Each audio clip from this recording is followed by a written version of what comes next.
বান্দরবান বাংলাদেশের এক টুকরো স্বর্গ। কখনো মেঘে ঢাকা পাহাড়, কখনো অদ্ভুত নিস্তব্ধতা আর সবুজে মোড়ানো প্রকৃতি, এই জায়গাটা যে কাউকে প্রেমে ফেলে দেয়। বাংলাদেশের দক্ষিণ পূর্বাংশে অবস্থিত বান্দরবান জেলা চট্টগ্রাম বিভাগের অন্তর্গত। এটি সীমান্তবর্তী জেলা, যার একপাশে মায়ানমার। বান্দরবানে বাস করে বিভিন্ন আদিবাসী জনগোষ্ঠী, যেমন মারমা, চাকমা, বম, তঞ্চঙ্গা ও অন্যান্য।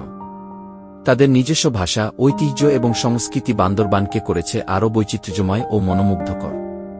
বান্দরবানের পাহাড়গুলো বাংলাদেশের সর্বোচ্চ গিরিশৃঙ্খলার অংশ, যেখানে বেলা গড়ালেই মেঘ ছুঁয়ে যায় মানুষকে। এখানে রয়েছে অসংখ্য পাহাড়, জলপ্রপাত, লেক আর শান্তির ঠিকানা।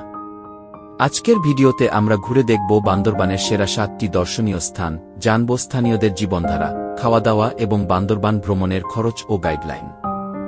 তাহলে চলো শুরু করি আমাদের আজকের যাত্রা।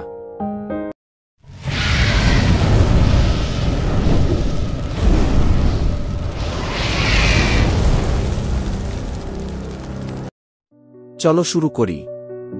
এখন আমরা আসছি মূল অংশে, যেখানে থাকবে বান্দরবানের সেরা 7টি দর্শনীয় স্থান।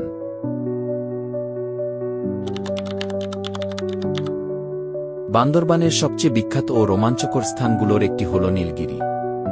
এই পাহাড়ের উচ্চতা প্রায় 2200 ফুট এবং পরিষ্কার দিনে এখান থেকে মেঘ ছুঁয়ে দেখা যায়।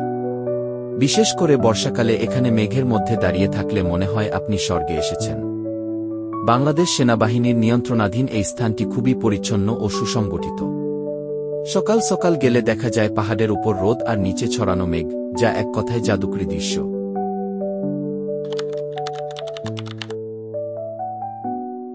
নীলাচল বান্দরবানের আরেকটি বিখ্যাত স্পট। এটি শহরের একেবারে কাছেই অবস্থিত এবং পাহাড় থেকে পুরো বান্দরবান শহর দেখা যায়। সন্ধ্যার সময় এই জায়গা হয়ে ওঠে রঙিন আলোছায়ার খেলা। ছোট ছোট কটেজ আর বসার জায়গাগুলো বানানো হয়েছে পর্যটকদের আরাম ও মেঘ উপভোগের জন্য।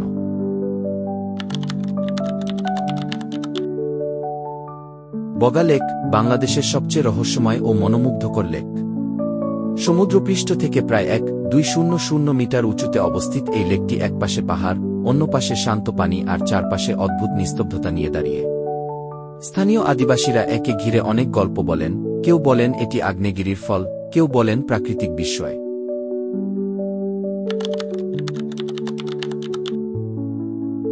চিম্বুক বান্দরবানের তৃতীয় সর্বোচ্চ পাহাড়।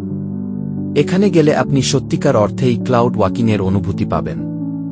পাহাড়ি পথে জীব ভ্রমণের আলাদা রোমাঞ্চ রয়েছে, আর চিম্বুক থেকে দেখা যায় মেঘে ঢাকা দিগন্ত।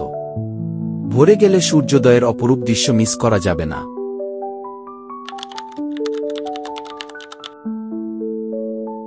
বান্দরবানের ঝর্ণাগুলোর মধ্যে শালাপ্রপাত অন্যতম জনপ্রিয়। পাহাড়ি গুহার ভিতর দিয়ে পানি নেমে আসে গড়িয়ে, এক অপূর্ব সাউন্ড আর দৃশ্য তৈরি করে। ভিজেতে চাইলে সাথে অতিরিক্ত কাপড় নিয়ে যেতে ভুলবেন না।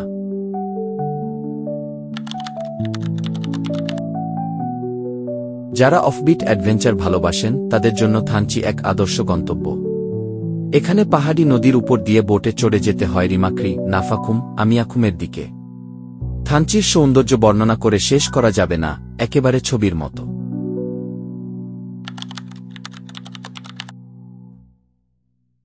বাংলাদেশের সবচেয়ে সৌন্দর্যময় ঝর্ণাগুলোর মধ্যে আমিয়াকুম এবং নাফাকুম অন্যতম। পাহাড়ি পাথরের ভিতর দিয়ে পানি পড়ে যাচ্ছে একাধিক ধাপে, দেখলে বোঝা যায় প্রকৃতি নিজেই যেন শিল্পী। এখানে যেতে হলে কিছুটা ট্রেকিং করতে হয়, তবে একবার গিয়ে এলে জীবনের স্মরণীয় অভিজ্ঞতা হবে। বান্দরবানের সৌন্দর্য শুধু তার পাহাড়ে নয়, বরং এখানকার মানুষ, তাদের জীবনধারা এবং খাবারের মধ্যেও আছে এক বিশেষ আকর্ষণ। এখানে বসবাসরত মারমা, চাকমা, বমসহ অন্যান্য আদিবাসী গোষ্ঠীর রয়েছে নিজস্ব সংস্কৃতি ও রীতিনীতি। তাদের পোশাক আশাক, ভাষা, উৎসব সবকিছুতেই রয়েছে বৈচিত্র্য। বান্দরবানের জনপ্রিয় খাবারের মধ্যে আছে বাঁশকাণ্ডে রান্না করা চিকেন, পাহাড়ি ভর্তা এবং ভাপা চালের পিঠা। স্থানীয় রেস্টুরেন্টে গেলে এই খাবারগুলো একটু ভিন্ন স্বাদ দেবে, যেটা আপনি শহরের কোথাও পাবেন না। তারা খুব অতিথিপরায়ণ এবং শান্তিপূর্ণ, পর্যটকদের প্রতি রয়েছে আন্তরিক ভালোবাসা। বান্দরবান যেতে হলে প্রথমে যেতে হবে ঢাকা বা চট্টগ্রাম থেকে। ঢাকা থেকে সরাসরি বাসে করে বান্দরবান পৌঁছানো যায় 8 থেকে 9 ঘণ্টায়। এছাড়া আপনি চাইলে চট্টগ্রাম হয়ে বান্দরবান যেতে পারেন আরও কম সময়ে। বান্দরবানে থাকার জন্য রয়েছে hotel Hillview, hilt, Nilachal resort সহ আরও অনেক রেস্ট হাউস। যদি অ্যাডভেঞ্চার পছন্দ করেন তবে থানচি বা বগা লেকে হোমস্টে বা টেন্টে রাত কাটানোর মজাই আলাদা। এই হলো বান্দরবানে যাওয়ার খরচ তালিকা ও কিছু টিপস।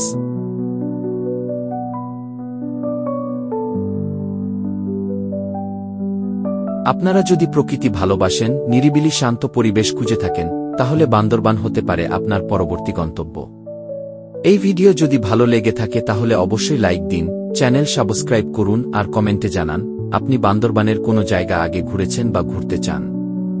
পরের ভিডিওতে দেখা হবে আরেকটি চমৎকার ভ্রমণের গল্প নিয়ে। এই ছিল ট্রাভেল ভার্স, যেখানে ভ্রমণ মানেই নতুন অভিজ্ঞতা। ধন্যবাদ সবাইকে।